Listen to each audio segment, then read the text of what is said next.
Media के through बहुत लोग कंचनपुर से नहीं आए हैं, बहुत लोग सबरूम से नहीं आया है, जुलाईबारी से नहीं आया है, किला से नहीं आया है, रायमा वैली गंदतीसा से नहीं आया है।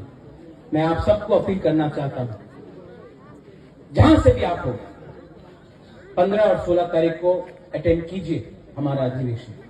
उस दिन बात होगा, उस दिन पार्टी को स्ट्रांग किया जाएगा और आंदोलन को 15 और 16 तारीख के बाद हर ग्राउंड में, हर कामी में आप लोगों को वॉरियर बन के, सेनापति बन के आप लोगों को फाइट करना पड़ेगा। ये बुबागरा का अकेला फाइट नहीं है। मैं